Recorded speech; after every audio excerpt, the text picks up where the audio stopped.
Se você pudesse escolher, né, assim, quais são 3 virtudes que você gostaria de passar para a sua próxima geração e 3 habilidades que você gostaria que a sua próxima geração tivesse também, de alguma Bom, forma? uma das coisas que eu sempre procurei desenvolver e falar é o seguinte: Quais são os seus planos para os próximos anos? Você pensa em, de alguma forma, parar? Porque eu vejo que você gosta do que você faz, né? Mas você pensa em mudar alguma coisa? Assim? olha, eu costumo dizer o seguinte: eu me sinto bem ainda, me sinto confortável Lúcido, para né? trabalhar e eu tenho a convicção de que o meu DNA é para fazer aquilo que eu gosto, tá entendendo? Que é isso que eu faço. Então, eu, na verdade, não venho trabalhar.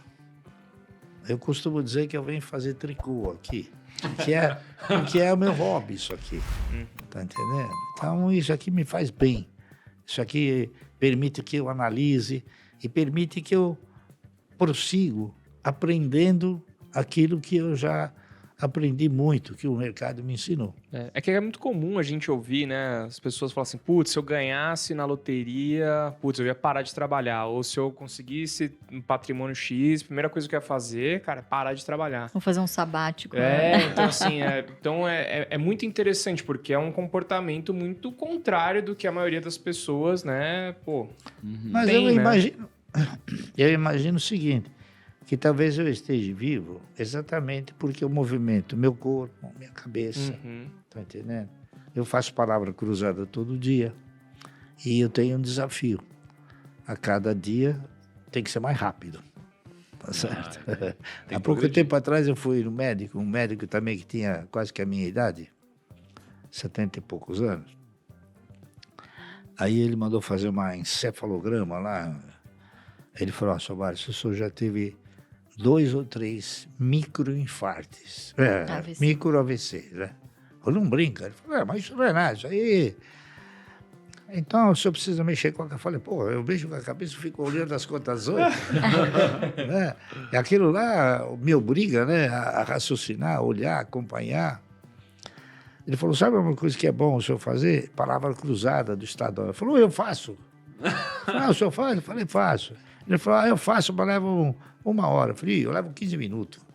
Entendeu? Quer dizer, eu estava melhor do Tá que melhor ele. O médico tentou tirar vantagem e não conseguiu. É porque a palavra cruzada, ela te dá uma versatilidade de vocabulário que é impressionante. Vai buscar em vários Nossa, campos. é impressionante o que ela te ensina.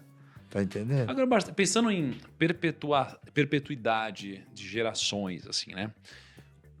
Eu fico muito curioso em relação a você, Luiz, aqui, né? Assim, se você pudesse escolher, né? Assim, quais são 3 virtudes que você gostaria de passar para a sua próxima geração e 3 habilidades que você gostaria que a sua próxima geração tivesse também, de alguma Bom, forma? uma das coisas que eu sempre procurei desenvolver e falar é o seguinte, é que todos devessem caminhar juntos, tá certo? Porque, para mim, está mais do que provado que unidos eles teriam uma força muito maior, tá certo? Eu vou dizer por quê. Por exemplo, se você distribuir o patrimônio, você vai perder uma série de oportunidades. Então, por exemplo, com o patrimônio compactado, agora, a partir daqui a 2 anos, quando tiver a Assembleia, eu vou poder eleger um membro do Conselho da S Brasil, né? A posição que eu tenho de Banco Mercantil do Brasil, que eu nunca falei para vocês, que é melhor do que o Bradesco, tá entendendo? Me permite ter uma posição no Conselho. A minha posição na Taurus me permite ter uma posição no Conselho. A minha posição na Paranapanema me permite ter uma posição no Conselho. E assim sucessivamente. Então, é uma coisa que eu estou tentando mostrar para eles. E quem estão são eles. A minha posição da Unipar me permite 2 membros do conselho, não é isso? 2 não, 3, né? Na Unipar, 2. Não, 2 conselho de administração e pelo sim. menos 1 no Fiscal. conselho fiscal. Sim, sim. Então, são 3. Então, isso são o quê? São já empregos, né? Posições que o camarada se beneficia. Mas ele se beneficia por quê? Por causa da compactação, tá certo? Eu tenho, por exemplo, meu filho, ele pertence ao Conselho Fiscal do Banco Mercantil e ao Conselho de Administração da Taurus. Tem um outro genro que ele está no Conselho de Administração da Sabesp, que eu tinha uma posição boa de Sabesp, e na Paranapanema. Na Eternite também. Como? Na Eternite também. E na Eternite, né? Ela tem presença no Conselho da Eternite, já teve na Clabin. Não, tô Ainda- na Clabin. Tô na ainda Clabin e tem. tô no IRB. Ainda Nessas tem. 3. Ela já teve na S Brasil, que era S Tietê, né? Já teve no Santander, que eu também tenho uma posição razoável, e assim sucessivamente. Então, o que eu estou tentando mostrar para eles é o seguinte: essa posição compactada, ela tem um valor muito mais significativo do que se ela for desmembrada. Por quê? Porque ela pode contemplar a pessoa a ter uma posição remunerada, não é isso? Que é uma posição bastante eficiente, não é isso? Que não atrapalharia o cidadão de trabalhar. Teria um ganho extra, né? Luiz, eu queria saber assim de você, tem alguma ação, alguma posição, alguma empresa que você não está vendo com bons olhos, que você está se desfazendo, ou você se desfez, você está pensando, alguma coisa assim? Alguma ação que você fala, puta, essa daqui eu acho que passou. Azedou, né? Azedou. Tá começando Mudou o conceito, Você perdeu já o falou valor. a empresa. Tem algumas, né? Não acho que tenha azedado e não é nesse preço, mas acho que uma que tá no meu radar de venda, se chegar num preço, como eu vendi parte dessa posição ano passado a R$50.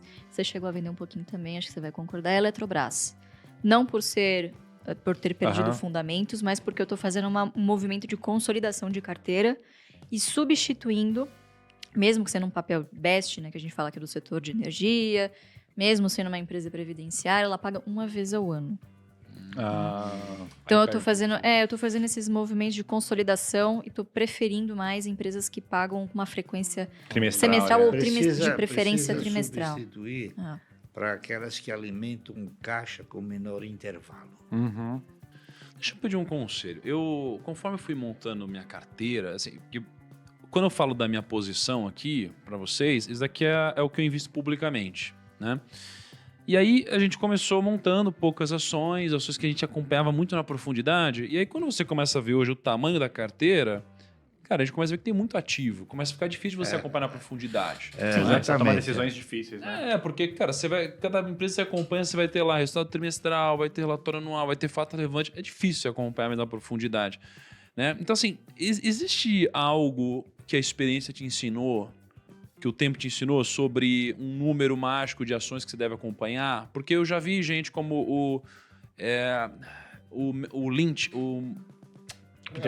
Peter Lynch, que ele falou, 2.000 ações na carteira. Tanto faz, só vai comprando. Tem que falar 12, né?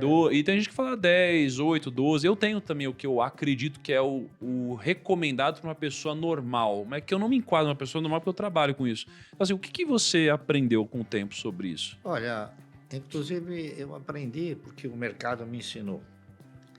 E todo ano ele visa esse ensinamento. Eu não fico diariamente, semanalmente, mensalmente, somando o que eu ganho de dividendo. Quando chega no fim do ano, eu junto tudo, aí eu faço uma análise. eu tenho um comparativo fantástico. Eu vou eliminando aqueles que pagaram pouco. Isso aconteceu com o Bradesco. Qual periodicidade? Um ano. Cada vez que você faz o imposto de renda, você é obrigado a compilar tudo. Você faz aquela canecona de café assim, É, os papéis, aí você tem uma relação e fala, pô, isso aqui pagou pouco, tem que cair fora. Tá entendendo? Essa é a minha expertise. Entendi. Que é o mercado que te ensina, né? Sim. Então, se você for ver o que o Bradesco pagou de dividendo, você fala, pô, não é possível o banco pagar isso aí, né?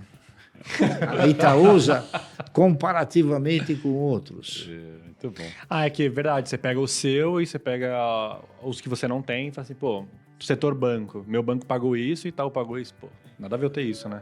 Ó, ô Barci, eu vou relembrar a turma agora daquelas aulas gratuitas. Você acredita, de alguma forma, que as pessoas que elas sentam para aprender, sentam para estudar, adquirir esse tipo de conhecimento, você acha que no tempo existe uma diferença de quem, por exemplo, se dedica para estudar e de quem vai investindo só na prática ali, daquela cabeçada, ou não? Porque tem gente que acha que é irrelevante, tem gente que entende que é algo que traz muito valor, né? Você adquirir conhecimento.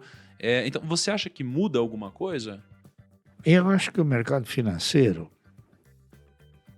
ele é uma atividade como qualquer outra, onde o profissional ele acumula uma experiência muito grande.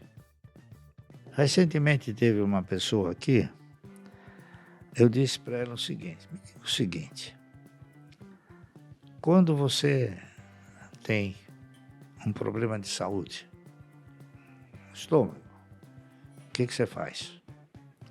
Você vai procurar o melhor médico.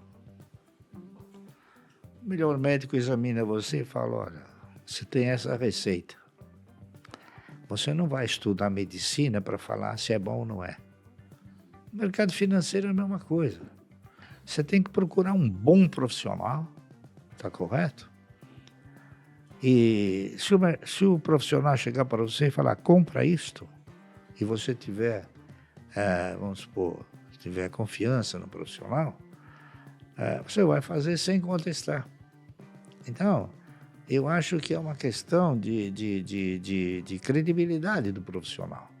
Agora, lamentavelmente, na medicina, o cidadão não pode exercer a medicina se ele não tiver um qualificativo determinado, né? No mercado de valores, você pode exercer a função sem ter um qualificativo. Então, você pode correr o risco de ser ludibriado. Não é isso? Então, qual seria o qualificativo que indicaria esse profissional? Primeiro, é você saber a trajetória dele. Por exemplo, eu já ouvi muitos profissionais falar sobre ações e não tem ações. Está entendendo? Então, quer dizer, o cidadão ele tem que ter o quê? Uma vivência. E essa vivência, ela é demonstrada através do quê? Através da sua postura, da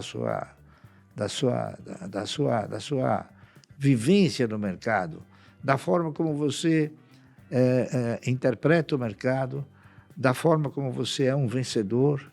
Não adianta você pegar e eleger um profissional que é um perdedor. Então, o que eu falo para as pessoas?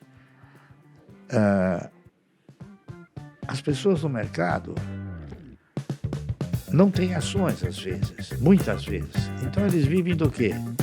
Eles vivem de corretagem. Eu não vivo de corretagem, eu vivo de dividendo.